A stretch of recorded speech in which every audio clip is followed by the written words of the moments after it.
1989 തെരഞ്ഞെടുപ്പിൽ LDF സ്ഥാനാർത്ഥിക്ക് വേണ്ടി തപാൽ വോട്ട് പൊട്ടിച്ച് തിരുത്തിയെന്ന ജി സുധാകരന്റെ പ്രസംഗം വിവാദമായതിന് പിന്നാലെ അന്നത്തെ സ്ഥാനാർത്ഥി KV ദേവദാസിനെ അന്വേഷിക്കുകയാണ് ഇപ്പോൾ പലരും. ഇപ്പോൾ നമുക്കിപ്പം KV ദേവദാസ് ചേരുന്നുണ്ട്. ജി സുധാകരന്റെ പ്രസംഗം ശ്രദ്ധിച്ചിരുന്നു, അത് വിവാദമായിരുന്നു. അതിലൊക്കെ വസ്തുതയുണ്ടെന്ന് തോന്നുന്നുണ്ടോ? ഇത്തരം ഒരു വിവാദം പ്രസ്താവന ഇന്നലെയാണ് ഞാൻ TV-യുടെ അകത്ത് കാണുന്നത്.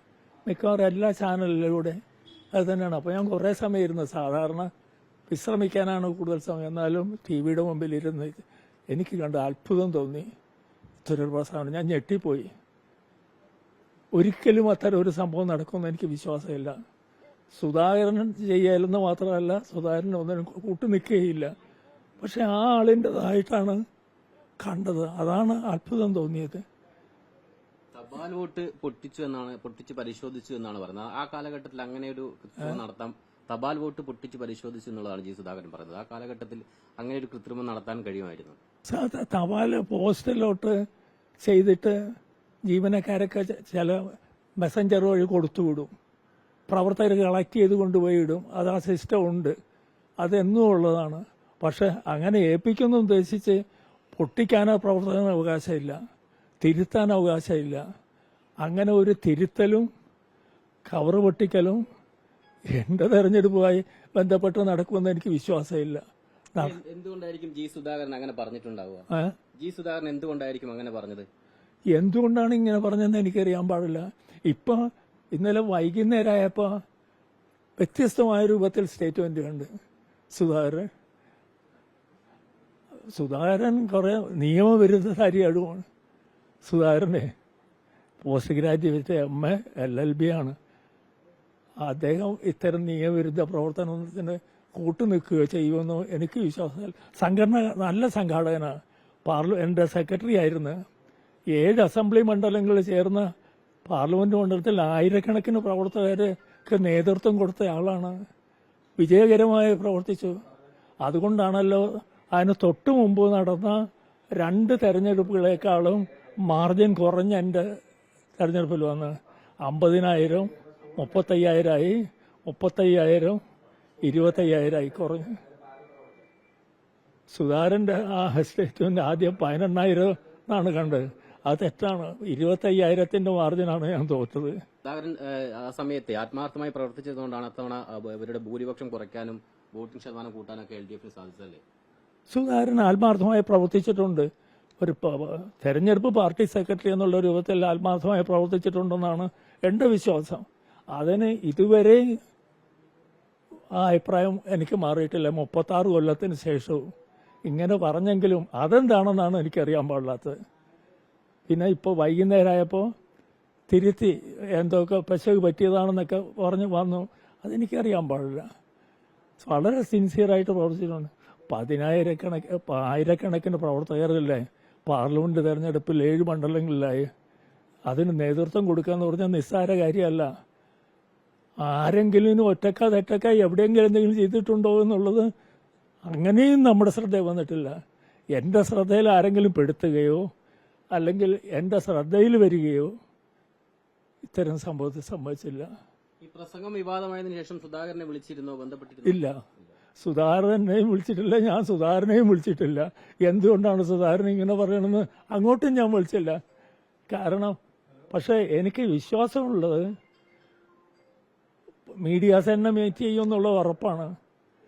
സെക്രട്ടറി അല്ലേ കാട്ടിയത്, എനിക്ക് വേണ്ടിയിട്ടല്ല. അപ്പോൾ സ്ഥാനാർത്ഥിയുടെ അഭിപ്രായം എന്താണ്, ഇത് തന്നെയാണോ ഇല്ലെന്നുള്ളത് മനസ്സിലാക്കാനായിട്ട് നിങ്ങൾ വരുമെന്നറിയാം.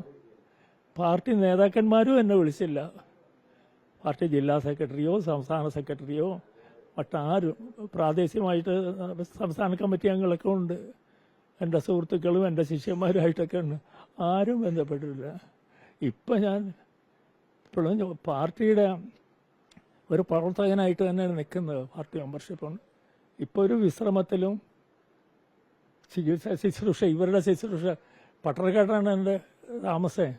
ഇങ്ങോട്ട് 2 വർഷമായി ഞങ്ങൾ അവിടെ ഒറ്റയ്ക്ക് കഴിയാൻ ഇവർ സമ്മതിക്കില്ല. എന്നെയും വീട്ടുകാരിയും കൂടി. എൻ്റെ ഇളയ മകള്, ഇദ്ദേഹം ഇവിടെ ഹയർ സെക്കൻഡറി പ്രിൻസിപ്പലായിരുന്നു 18 വർഷം. മോളിപ്പോഴും ഹയർ സെക്കൻഡറി ടീച്ചറാണ്. ഞങ്ങളെ ഇങ്ങോട്ട് കൊണ്ടുപോകുന്നു. അത് ഈ ആളുകൾക്കൊക്കെ ബുദ്ധിമുട്ട്, പാർട്ടി പ്രവർത്തകരൊക്കെ ഇടയ്ക്കിടെ കാണാൻ വരണം, അവർക്കും ബുദ്ധിമുട്ടാണ്. പക്ഷെ ഇവരെന്നെ ഞങ്ങളെ വിടുകയല്ല. അങ്ങനെയാണ് കഴിയണത്. അന്ന് സുധാകരൻ പറഞ്ഞത്, കഴിഞ്ഞ ദിവസം പ്രസംഗത്തിൽ പറഞ്ഞൊരു കാര്യം, സർവീസ് സംഘടന അംഗങ്ങളുടെ 15% അംഗങ്ങളുടെ വോട്ട് സാറിനെതിരായിരുന്നു, അല്ലെങ്കിൽ ദേവദാസിനെതിരായിരുന്നു എന്നുള്ളതാണ് സുധാകരൻ പ്രസംഗത്തിൽ പറഞ്ഞത്. അക്കാര്യത്തിൽ എനിക്കൊട്ടും യോജിപ്പില്ല. എൻ ജി യൂണിയൻ്റെ വോട്ടുള്ളവരെ എനിക്ക് നല്ല രൂപത്തിൽ വോട്ട് ചെയ്തിട്ടുണ്ടെന്നാണ് വിശ്വാസം.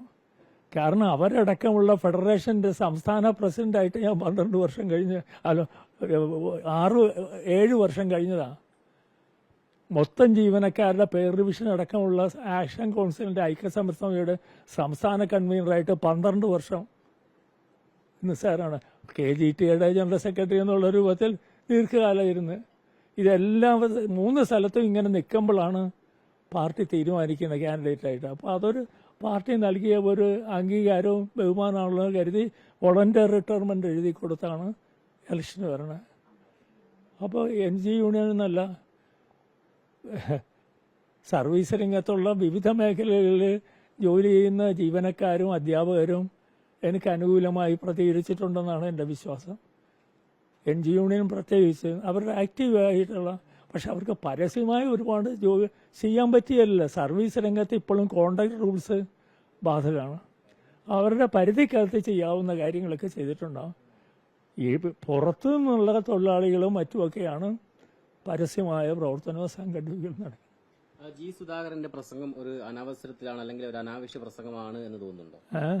ജി സുധാകരന്റെ പ്രസംഗമേ അനവസരത്തിലായിരുന്നു, അല്ലെങ്കിൽ ഒരു അനാവശ്യ പ്രസംഗമായിരുന്നു, അങ്ങനെ ഒരു പരാമർശം നടത്തേണ്ടതില്ലായിരുന്നു എന്ന് തോന്നുന്നുണ്ടോ?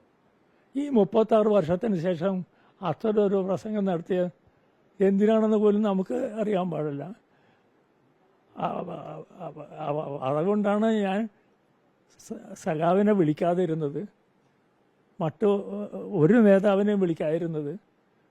നേതാക്കൾ എന്നെ വിളിച്ച് ഇത് ശരിയാണോ ഇല്ലെന്നുള്ളതെന്ന് അന്വേഷിക്കും. അങ്ങനെ ചെയ്യാലെന്നുള്ള വിശ്വാസം അവർക്കും ഉണ്ട്. അതുകൊണ്ട് തന്നെയാണ് ഈ സുധാകരനോട് ഒരു വിയോജിപ്പോ അല്ലെങ്കിൽ ഒരു വിമുഖതയുണ്ടോ? അതിന് ഞാൻ ഇപ്പോൾ ഈ പ്രിട്ടി ഓൾഡ് സ്റ്റേജിൽ ഇവിടെ കഴിയുന്ന സമയത്ത് അതിൻ്റെ പേരിലൊരു വിരോധമൊന്നും എനിക്കില്ല. ശരിയായിട്ട് ചെയ്താണ്. ഞാനിപ്പോഴും വേണ്ടി സുധാകരൻ ആ ജോലി കൃത്യമായി ചെയ്തു എന്ന് വിശ്വസിക്കുന്നു. ഞങ്ങൾ ദീർഘകാലം യൂണിവേഴ്സിറ്റി, കേരള യൂണിവേഴ്സിറ്റി സിൻഡിക്കേറ്റ് മെമ്പറായിട്ട് ഞാൻ 11 വർഷം ഉണ്ടായിരുന്നു.